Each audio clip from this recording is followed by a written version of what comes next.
अभी हम normocytic anaemia करते हैं। नॉर्मोसिटिक जो अनीमिया है, हमने कहा था ना कि इसका जो एमसीवी है बिटवीन 80 टू 100 होता है, ठीक है। अब नॉर्मोसिटिक अनीमिया जब हमें एमसीवी 80 टू 100 मिलता है ना, तो हमें कि इसका डिफरेंशियल जो डायग्नोसिस है ना, वो है हमारे पास दो हैं, ठीक है ना। या तो ऐसा हो सकता है कि डिक्रीज प्रोडक्शन हो रही है बोन मेरो की तरफ से, यानी कि bone marrow is not producing enough RBCs, या फिर इंक्रीज डिस्ट्रक्शन हो रही है कहाँ पे, पेरिफेरली, ठीक है ना। तो ये दो डिफरेंशियल डायग्नोसिस होती हैं जैसे ही हमारे पास नॉर्मोसिटिक अनीमिया की पिक्चर आ जाती है 80 टू 100 वाली एमसीवी की, ठीक है ना। अब इन दोनों को हम कैसे डिफ्रेंशिएट करेंगे, इन दोनों को, ये है या ये है। हम रेटिकुलोसाइट काउंट देखते हैं, रेटिकुलोसाइट काउंट या फिर रेटिकुलोसाइट इंडेक्स याद है आपको, ठीक है। तो इसमें रेटिकुलोसाइट्स बेसिकली क्या होते हैं, दीज आर बेबी आरबीसीज होते हैं, यंग आरबीसीज जो कि अभी अभी बोन मेरो से आ रही होती हैं, ठीक है ना।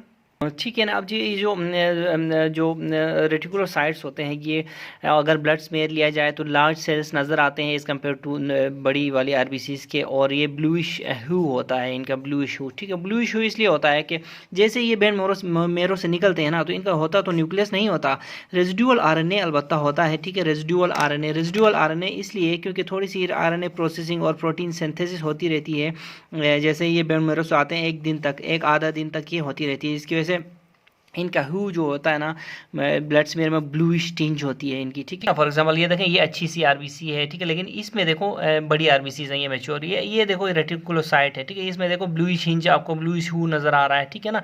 ये इसलिए कि ये बिकॉज ऑफ दैट हीमोग्लोबिन, ठीक है ना, नॉट हीमोग्लोबिन, ये जो आरएनए और प्रोटीन सिंथेसिस की वजह से, आरएनए प्रोसेसिंग की वजह से, इसीलिए ये रेटिकुलोसाइट जो होता है ना, रेटिकुलोसाइट ये ब्लू नज़र आता है, ठीक है, ठीक है ना। अब जो नॉर्मल जो रेटिकुलोसाइट काउंट होता है ना, ये 1 to 2% होता है, यानी कि ईच डे जो है ना 1 to 2% of the cells are remove from the cell circulation, और 1 to 2% ही बोन मेरो से फिर इंटर किए जाते हैं सर्कुलेशन में, ठीक है ना। इस तरह यानी कि बोन मेरो से जो सर्कुलेशन है इसमें 1 to 2% सेल्स आते हैं, यहाँ से फिर सर्कुलेशन से फिर 1 to 2% डिस्ट्रॉय किए जाते हैं, ठीक है ना। तो वैसे देखा जाए आरबीसी का जो लाइफ स्पान है, आरबीसी का लाइफ स्पान 120 डेज होता है, ठीक है ना, याद रखें 120 डेज इज़ टू मच है, बिग, ठीक है, एज़ कम्पेयर टू प्लेटलेट्स देखो 10 दिन का होता है उनका, ठीक है ना। ठीक है ना। अब देखें, अगर प्रॉपरली फंक्शनिंग जो बोन मेरो है इसमें अगर अनीमिया हो जाए तो जो बोन मेरो को जो है ना वो रेटिक काउंट जो है बढ़ा के 3% से ज़्यादा कर देना चाहिए नॉर्मली, ठीक है, नॉर्मली 3% से ज़्यादा कर देना चाहिए। यानी कि सिंपली अगर कहने का वो मकसद ये है कि अगर अनीमिया हो जाए ना, तो बोन मेरो को कैसे रिस्पॉन्ड करना चाहिए, बोन मेरो को रेटिक काउंट बढ़ा के, रेटिकुलोसाइट्स की प्रोडक्शन बढ़ा के तकरीबन 3% तक पंप करके, ठीक है ना। यानी कि ऐसे केसेस में बोन मेरो के पास ऐसी एबिलिटी होती है कि वो क्या करे, रेटिकुलोसाइट काउंट को इंक्रीज प्रोडक्शन करे इसकी, और पेरिफेरल स्मेयर में आप देखेंगे ना तो रेटिकुलोसाइट फिर काउंट 3% से ज़्यादा होगा ऐसे केसेस में, ठीक है ना। लेकिन एक बात याद रखें कि जो रेटिकुलोसाइट काउंट है ये जो है ना फॉल्सली एलिवेट भी हो सकता है, इसकी फॉल्स एलिवेशन भी हो सकती है इन केस ऑफ एनीमिया। वो कैसे, देखें, एनीमिया में जब टोटल आरबीसीज कम हो रही होंगी, तो एक डाइल्यूशनल कोई इस तरह की चीज़ नहीं होती, तो इस तरह की सिचुएशन में ये जो रेटिकुलोसाइट काउंट ऑटोमेटिकली ज़्यादा है ऐसा नज़र आता है, ठीक है ना। इसीलिए जो है उसको क्या करते हैं, हम रेटिकुलोसाइट को मेजर करते हैं परसेंटेज ऑफ टोटल आरबीसीज के टर्म में मेजर करते हैं, ठीक है। इसको कैसे समझ सकते हैं, देखें ये एनीमिया नहीं है, नॉर्मल पर्सन है, देखें बहुत सारी आरबीसीज यहाँ पे मौजूद हैं, ठीक है, और रेटिकुलोसाइट्स भी बीच में मौजूद हैं, ठीक है ना, रेटिकुलोसाइट्स भी। अच्छा, लेकिन तो यहाँ पे देखो कम नज़र आ रहे हैं ये, ठीक है ना, लेकिन यहाँ पे देखो, यहाँ पे ये आरबीसीज कम हुए हैं, लेकिन रेटिकुलोसाइट उतने ही है, ये देखो 1 2 3 4 5 6 7, 1 2 3 4 5 6 7, तो 7 ही हैं इधर, लेकिन देखो तो यहाँ ऑटोमेटिकली ज़्यादा से नज़र आ रहे हैं रेटिक काउंट, तो इसको फॉल्स एलिवेशन कहते हैं, ठीक है ना। तो ये अनीमिया में फॉल्स एलिवेशन होती है रेटिक काउंट की, ठीक है ना। अगर आप इसको इन लफ्ज़ों में समझे, देखें कि मैथमेटिक्स में, तो देखें फॉर एग्जाम्पल 98% अगर हमारी बॉडी में, किसी पेशेंट की बॉडी में आरबीसीज हैं, तो उनमें से 2% कह लें कि ये रेटिक्स हैं, ठीक है ना। तो इस पर कितना बनता है रेटिक काउंट, 2% बनता है, लेकिन एट द सेम टाइम जब अनीमिया हो जाता है तो ये आरबीसी कम हो जाएंगे ना, ये तो कम नहीं, ये आरबीसी कम हो जाएंगे, फॉर एग्जांपल 48 हो गए हैं, अब 2 ऑफ 48 कितना बनता है, 4%, ठीक है। तो ये फॉल्सली एलिवेशन होती है इन केस ऑफ अनीमिया में रेटिक काउंट की, ठीक है, रेटिकुलोसाइट्स की, ठीक है ना। यानी कि देखिए आरबीसी 50% कम हो गई हैं, यानी कि 98 से 50 आरबीसी निकालो तो 48, जब 50% आरबीसी कम हो गई हैं अनीमिया में, तो ये क्या होता है, आरबीसी रेटिक काउंट ऑटोमेटिकली 4% पे आ रहा है, हालांकि वही है बोन मेरो ने कोई नई जो है ना रेटिक्स बनाई ही नहीं है, ठीक है ना, बोन मेरो ने कोई नई रेटिक्स बनाई ही नहीं है, फास्टली एलिवेशन नज़र आ रही है, ठीक है ना, ठीक है ना। तो ऐसी सिचुएशन में एनीमिया के लिए एडजस्ट करने के लिए हम क्या करते हैं, हम उसको करेक्ट करते हैं रेटिकुलोसाइट काउंट को, ठीक है। कैसे करेक्ट करेंगे, हम इसको करते हैं हेमाटोक्रिट को डिवाइड करते हैं 45 के साथ, ठीक है ना, ठीक है ना, यानी कि हम क्या करते हैं रेटिक को ऐसे करके हेमाटोक्रिट डिवाइड बाय 45 से मल्टीप्लाई करते हैं, देखिए मल्टीप्लाई करते हैं हेमाटोक्रिट डिवाइड बाय 45 से, ठीक है ना। ये फिर क्या करेगा, हमारे रेटिकुलोसाइट काउंट को करेक्ट करेगा, ठीक है, ठीक है ना। अब इसको समझते हैं। देखें शुरू में आरबीसीज क्या थे, 98 थे, रेटिक कितने थे, 2 थे, और रेटिक काउंट फिर कितना हुआ, 2%, 2 आउट ऑफ 100, ठीक है। तो उसके बाद अनीमिया हो गया, अनीमिया होने के बाद almost half of the RBCs destroy हो गए हैं। ये देखें 98 माइनस 50 48 बनता है, हाफ डिस्ट्रॉय हो गए। तो रेटिक काउंट तो उतना ही है क्योंकि बोन मेरो तो चुप है, ठीक है ना, बोन मेरो चुप है, ठीक है। तो ये बनता है 4%। अब इस 4% को हमने करेक्ट करने का फार्मूला क्या बनाया था, 4% को करेक्ट करने का फार्मूला बनाया था retic count into haematocrit divide by 45, ठीक है ना। अब इसमें से जो 45 है ना वो है नॉर्मल हेमाटोक्रिट ऑफ जो वैल्यू है, ये नॉर्मल हेमाटोक्रिट की वैल्यू 45 है, या और फिर हेमाटोक्रिट क्या ये क्या ये पेशेंट्स हेमाटोक्रिट है, ठीक है। अब patients haematocrit divided by normal haematocrit into 4% करते हैं हम, ठीक है ना। अब देखें पेशेंट्स हेमाटोक्रिट 23 कैसे हो गया है, 23 इस तरह हो गया कि 50% आरबीसीज कम हो गई हैं। तो नॉर्मल हेमाटोक्रिट ऑलमोस्ट कितना है 45 है, तो 50% कम हो गए तो हाफ हो गई ना, तो 2 इक्वल टू 23, ठीक है ना। तो इसको समराइज करने से हमें क्या आता है, करेक्टेड वैल्यू आती है किसकी, रेटिकुलर साइट काउंट की या इंडेक्स की, ठीक है, ठीक है ना। तो हम क्या करेंगे 4 इंटू 23 डिवाइड बाई 45, 23 इसको ऑलमोस्ट 46 समझे, तो 23 दूने 46 होता है ना, ये देखें 23 से कम 23 दूने 46, तो हाफ हो जाता है इंटू 4। तो ये देखें परसेंट को ऐसे ही लेके आए, ऊपर से लेके आए परसेंट को, ठीक है, यूनिट सेम है ना, तो इसको परसेंट को हमने चेंज नहीं करना। तो 4 2 एकम 2 2 दूने 4, तो ये देखो करेक्टेड हमारी 2% परसेंट इधर आ गया इसके साथ, ठीक है। तो ये वैल्यू आती है corrected value of reticulocyte count in case of anaemia, जिसमें बोन मैरो की साइलेंट होता है बोन मैरो, लेकिन रेटिकुलोसाइट काउंट या रेटिकुलोसाइट इंडेक्स ऐसे ही ज़्यादा नज़र आता है, तो हम करेक्ट करते हैं, ठीक है, ठीक है ना। आप देखें ये जो 2% हम जब करेक्ट करते हैं ना, तो हम देखते हैं इसको, यार ये तो 2% है, तो इससे हमें क्या अंदाज़ा लगता है कि देखो अनीमिया का स्ट्रेस तो है पेशेंट को, लेकिन ये रेटिकुलोसाइट काउंट टच से मस नहीं है, बेचारा बोन मैरो रेस्पॉन्ड नहीं कर रहा अनीमिया के लिए, ठीक है ना। तो इसका मतलब है देयर इज कुछ मसला है बोन मैरो में और बोन मैरो प्रोडक्शन में, ठीक है, रेटिकुलोसाइट इंडेक्स प्रोडक्शन में कोई मसला है, ये हमारे जहन में आता है, क्योंकि हमने पहले क्या कहा था कि differential diagnosis of normocytic anaemia is decrease production हो सकती है या फिर इंक्रीज पेरिफेरल डिस्ट्रक्शन हो सकती है, ठीक है ना। देखें हमने क्या कहा था कि जो differential diagnosis of normocytic anaemia, एक बार फिर नॉर्मोसिटिक एनीमिया देखें, इसमें या तो डिक्रीज प्रोडक्शन है बाय बोन मैरो और इंक्रीज डिस्ट्रक्शन है पेरिफेरली, ठीक है, पेरिफेरल डिस्ट्रक्शन है peripherally.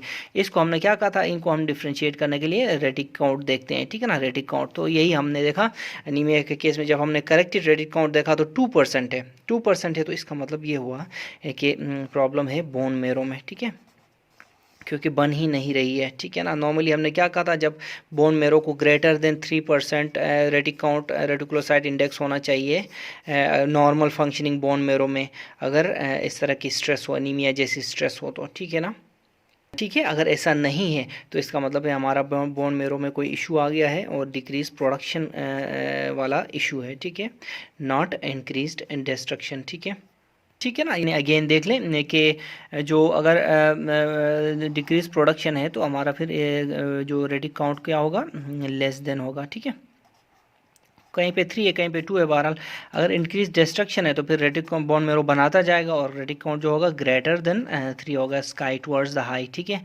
Star toward the star वाला याद है, ठीक है ना। याद रखें कि peripheral destruction of the RBCs in the periphery, this is also known as, इसको असल में हम कहते हैं हीमोलिसिस, ठीक है, इसको हीमोलिसिस कहते हैं, ठीक है ना। तो ये इसमें क्या होता है, पेरिफेरल डिस्ट्रक्शन होती है, लेकिन बोन मैरो तो सही आपको रेटिकुलोसाइट दे रहा होता है, बोन मैरो सही बना रहा होता है, डिस्ट्रक्शन हो रही होती है पेरिफेरल। अब डिस्ट्रक्शन भी 2 तरह की होती है, ये भी ठीक है ना, एक्सट्रिंसिक डिस्ट्रक्शन और intrinsic haemolysis, extrinsic haemolysis, intrinsic haemolysis, ठीक है, ठीक है ना। सॉरी, ये एक्स्ट्रावेस्कुलर और इंट्रावेस्कुलर, इंट्रावेस्कुलर हेमोलिसिस कहते हैं इसको। हेमोलिसिस दो टाइप्स की, एक्स्ट्रावेस्कुलर और इंट्रावेस्कुलर। एक्स्ट्रावेस्कुलर में क्या होता है कि ये आरबीसी डिस्ट्रक्शन होती है, दोनों में, इन दोनों में डिस्ट्रक्शन होती है। आरबीसी वही ना, डिस्ट्रॉयड इन पेरिफेरी। डिस्ट्रक्शन होती है कहाँ? रेटिकुलर एंडोथेलियल सिस्टम में, यानी कि macrophages of the spleen, liver and lymph nodes में डिस्ट्रॉय होता है आरबीसी बेचारा, ठीक है। जबकि इंट्रावेस्कुलर में ब्लड वेसल के अंदर डिस्ट्रक्शन होती है आरबीसीज की। दोनों केसेस में हमारे पास अच्छा रिस्पांस आता है। बोन मैरो बेचारा प्रोड्यूस कर रहा होता है, क्या कर रहा होता है? रेटिकुलोसाइट्स, ठीक है ना, याद रखें। इसीलिए तो इसमें रेटिकुलोसाइट इंडेक्स ग्रेटर होता है, ठीक है ना, याद रखें। बोन मैरो ठीक है तो पैदा कर रहा है, जब पैदा कर रहा है तो रेटिकुलोसाइट भी हाई है, ठीक है, ठीक है ना। आप देखो जो बेसिक प्रिंसिपल्स लाई करते हैं कि इसमें एक्स्ट्रा वेस्कुलर हेमोलिसिस और इंट्रावेस्कुलर हेमोलिसिस में, इनको जानना बहुत ज़रूरी है ताकि हम क्लिनिकल फीचर्स को पहचान सकें, ठीक है ना। तो देखते हैं एक्स्ट्रा वेस्कुलर हेमोलिसिस। देखें एक्स्ट्रा वेस्कुलर हेमोलिसिस में हमने पहले भी बताया रेटिकुलर एंडोथेलियल सिस्टम में, ठीक है, macrophages of the lymph node, spleen and liver में ये डिस्ट्रॉय होते हैं आरबीसीज, ठीक है, ठीक है ना। तो अब रेटिकुलर एंडोथेलियल सिस्टम के मैक्रोफेजेस में, मैक्रोफेजेस फिर क्या करते हैं? आरबीसीज को खाते हैं, ये ईट अप करते हैं, ठीक है। जब खाते हैं तो हीमोग्लोबिन को ब्रेक डाउन करते हैं, ठीक है ना। For example globin chain convert होता है अमाइनो एसिड में। हीम जो आपको पता है आयरन और प्रोटोपोरफायरिन में से मिलके बनता है, तो ये हीम को डिस्ट्रॉय करके आयरन और प्रोटोपोरफायरिन में अलग अलग करते हैं। आयरन फिर रिसाइकल होता है, बॉडी रिसाइकल करती है इसको। प्रोटोपोरफायरिन फिर अनकंजुगेटेड बिलिरुबिन में कन्वर्ट कर दिया जाता है, ठीक है ना। अब जो अनकंजुगेटेड बिलिरुबिन है, ठीक है, ये क्या करता है फिर? ये आता है सीरम में आके एल्बुमिन के साथ बाइंड करता है। एल्बुमिन इसको घसीट के लाता है लीवर में। एल्बुमिन अनकंजुगेटेड बिलिरुबिन को घसीट के लाता है लीवर में, जहाँ पे इसकी कंजुगेशन होती है। कंजुगेशन के बाद इसकी एक्सक्रीशन होती है इन द बाइल, ठीक है, एक्सक्रीशन होती है बाइल में, ठीक है, ठीक है ना। तो ये सब चीज़ें अगर आप याद रखेंगे ना, तो आपको एक्स्ट्रा वेस्कुलर हेमोलिसिस के जो क्लिनिकल फीचर्स जो हमने पहले बताए, मैं आपको कहा था कि हमें याद करना ज़रूरी है, वो आपको समझ आ जाएंगे। अब एक्स्ट्रा वेस्कुलर हेमोलिसिस के क्लिनिकल फीचर्स कैसे कैसे होंगे? मैक्रोफेज क्या कर रहे हैं? आरबीसी खा रहे हैं, ठीक है ना, तो अनीमिया होगा, ठीक है। मैक्रोफेजेस आरबीसी को खा रहे हैं तो अनीमिया होगा, ठीक है। इसी तरह देखें मैक्रोफेजेस ऑफ द स्प्लीन भी इसमें एक पार्ट था ना, तो स्प्लीन काम ज़्यादा कर रहा है तो स्प्लीनोमेगैली होगी, ठीक है ना। ये स्प्लीनोमेगैली एग्जांपल है हाइपरट्रॉफी की, ओके, ठीक है ना। फिर पेशेंट को जॉन्डिस हुआ, क्यों? क्योंकि अनकंजुगेटेड बिलिरुबिन सीरम में जमा हुआ पड़ा है, ये देखें अनकंजुगेटेड बिलिरुबिन, ठीक है, ठीक है ना। अब जॉन्डिस की जो समझे कि देखें होता क्या है कि जो अनकंजुगेटेड बिलिरुबिन बनता है स्प्लीन में, ठीक है ना, क्योंकि हेमोलिसिस होती है ना आरबीसी ब्रेकडाउन की वजह से। ये हमने जो तरीका सारा पहले बताया हुआ है, ठीक है। अनकंजुगेटेड बिलिरुबिन स्प्लीन में बनता है, स्प्लीन से बन के ये लीवर में आता है कंजुगेशन। इधर भी हमने लिखा है कंजुगेशन के लिए लीवर में आता है और फिर यहाँ से गाल ब्लैडर में स्क्रीट होता है। अब देखें जॉन्डिस क्यों होता है फिर? जॉन्डिस देखें अगर डिस्ट्रक्शन ऑफ आरबीसीज हो रही है स्प्लीन में, कंजुगेशन हो रही है लीवर में और सिक्रीशन और एक्सक्रीशन हो रही है जीबी में ना। नॉर्मली क्या होता है, अगर लीवर की सलाहियत इतनी है कि वो 10 मॉलिक्यूल्स पर सेकंड कंजुगेट कर पाता है अनकंजुगेटेड बिलिरुबिन की, तो लीवर अगर प्रोड्यूस करे 10 से कम या 10 तो ठीक है भाई, काम स्मूथ चल रहा होता है। लेकिन एक्स्ट्रा वेस्कुलर हेमोलिसिस में क्या होता है, ये रेट जो होती है ना, ये रेट इंक्रीज होकर 50 तक, 20 से 50 तक जाती है। तो जब 50 तक जाती है, बेचारा लीवर की जो कैपेबिलिटी है कंजुगेटिंग की जो एबिलिटी है वो तो 10 पर सेकेंड है, ठीक है ना, 10 पर सेकेंड है। तो ये फिर 10 को तो करता है, बाकी जो 40 है वो जो अनकंजुगेटेड बिलिरुबिन के मॉलिक्यूल्स हैं, यूसी अनकंजुगेटेड बिलिरुबिन के मॉलिक्यूल्स हैं, वो फिर ब्लड में फ्लोट कर रहे होते हैं। इस फ्लोटिंग की वजह से एक्सेस जो अनकंजुगेटेड बिलिरुबिन की वजह से एक्स्ट्रा वेस्कुलर हेमोलिसिस में जॉन्डिस की पिक्चर आती है, ठीक है ना। तो आहिस्ता आहिस्ता लीवर बेचारा इन सब को भी क्लियर करके कंजुगेट करता है। जब कंजुगेट करता है ना, जब कंजुगेट कर चुका होता है तो फिर जो गैल ब्लैडर में ये फिर एक्सेस जो कंजुगेटेड जो बिलिरुबिन होता है ना वो ज़्यादा होता है, हाई कंसंट्रेशन में होता है, जिसकी वजह से बिलिरुबिन गाल स्टोन्स बन सकते हैं, ठीक है, बिलिरुबिन गाल स्टोन्स बन सकते हैं। ये तो ये जॉन्डिस के बाद ये चौथा है, हम इधर कहेंगे कि बिलिरुबिन गाल स्टोन्स BGS, ठीक है, ये क्लिनिकल फीचर्स हैं इसके, ठीक है ना। उसके बाद जो आखिर में है बोन मेरो की हाइपरप्लेजिया होगी। क्यों हाइपरप्लेजिया होगी?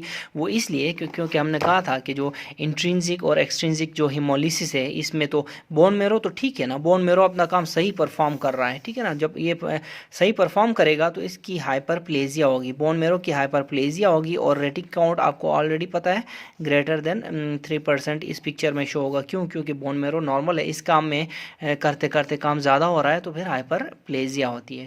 ठीक है। अब इंट्रावेस्कुलर हीमोलिसिस में क्या होता है, with in the blood vessel haemolysis हो रही होती है, with in the blood vessel, ठीक है ना।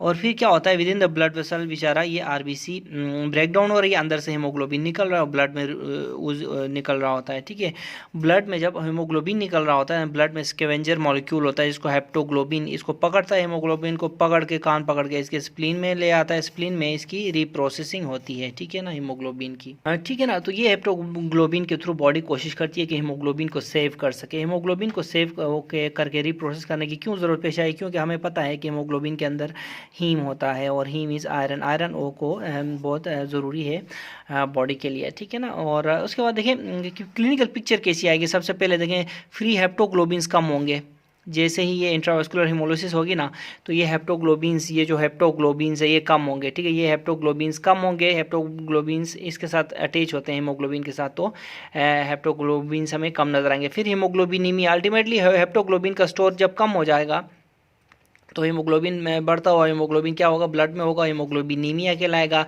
फिर हीमोग्लोबिनीमिया से ऐसा ऐसा यूरिन में अपीयर हो जाएगा, हीमोग्लोबिन यूरिया कहलाएगा। जब हीमोग्लोबिन यूरिया होगा ना तो फिर इसके अलावा भी एक ऑप्शन होती है, देखें कंडीशन होती है जिसको हीमोसाइड्रिन्यूरिया बोलते हैं, हीमोसाइड्रिन यूरिया। हीमोसाइड्रिन जो होता है, हीमोसाइड्रिन यूरिया, यानी कि यूरिया में हीमोसाइड्रिन का आना। ठीक है ना, इसको हीमोसाइड्रिन यूरिया कहते हैं। ये भी कंडीशन है इंट्रावेस्कुलर हीमोलिसिस की। ठीक है ना, अब जो हीमोसाइड्रिन यूरिया, इसका क्या कंसेप्ट है देखें। हीमोग्लोबिन जब किडनी के ट्यूब्यूल्स के थ्रू जाता है तो ये देखें ये हमारे सेल्स होते हैं, यहाँ पे ये सेल्स क्या करते हैं, हीमोग्लोबिन को टेकअप करते हैं, खाते हैं, हीमोग्लोबिन को खाते हैं। जब खाते हैं अंदर ले जाके फिर आयरन और इसमें कन्वर्ट करते हैं। ये आयरन जो होता है ना इसमें बिल्डअप होता है इस तरह, ये फॉर एग्जाम्पल ये सेल है, ये एपिथेलियल सेल है, इसमें बिल्डअप होता है। जब बिल्डअप होता है ना तो ये एक इसको हीमोसाइड्रिन कहते हैं। इसी के हीमोसाइड्रिन आखिर में क्या होता है, जब बिल्डअप हो के ये खुद स्लफ ऑफ होते हैं, सेल स्लफ ऑफ होके डेज लेटर, ठीक है ना, तो ये हीमोसाइड्रिन नीचे यूरिन में आ जाता है। ठीक है ना, ये सेल, ठीक है ना, याद रखें ये बहुत हाई यील्ड प्रिंसिपल है, ये डेज लेटर भी हाई यील्ड है। ठीक है, ये इनिशियल जो प्रेजेंटेशन होती है ना वो डिक्रीज फ्री हेप्टोग्लोबिन होती है, बाद में फिर हीमोग्लोबिनीमिया, फिर हीमोग्लोबिन यूरिया होने के बाद डेज लेटर हीमोसाइड्रिनूरिया होता है ऐसे पेशेंट्स में। तो इनिशियल जो प्रेजेंटेशन मतलब इनिशियल जो finding decrease haptoglobin, last finding days later में क्या होगा, days later of intravascular haemolysis. ठीक है ना, ये हीमोसाइड्रिन यूरिया होता है। ठीक है ना, ये बहुत अच्छा कंसेप्ट है, याद रखना है आपने। हेप्टोग्लोबिन का इनिशियल चेंज है और डेज लेटर, यानी कि ड्यूरिंग इंट्रावेस्कुलर हीमोलिसिस ये चेंज हो रहे होते हैं, लेकिन डेज लेटर जब उस वक्त हो सकता है वेस्कुलर हीमोलिसिस ठीक हो गई होगी, लेकिन डेज लेटर आपको ये रीनल ट्यूबुलर सेल स्लफिंग की वजह से आपको हीमोसाइड्रिन यूरिया नजर आता है। याद रखें हेप्टोग्लोबिन बेचारा इतना ज़्यादा हीमोग्लोबिन सेव नहीं कर पाता क्योंकि इसके इतनी अमाउंट भी नहीं होती बॉडी में, लेकिन ये एक इंडिकेटर है कि भाई कोई ना कोई इंट्रावेस्कुलर हेमोलिसिस अंदर हो रही है, ये बताता है हमें। ठीक है ना, तो ये IVS इंट्रावेस्कुलर हेमोलिसिस H है, ये S नहीं है। ठीक है, तो बहरहाल हमने देखा कि रेटिकुलोसाइट काउंट, इंट्रावेस्कुलर हेमोलिसिस और एक्स्ट्रा वेस्कुलर हेमोलिसिस, इनके बारे में फिर हम आगे अभी पढ़ेंगे। ठीक है ना।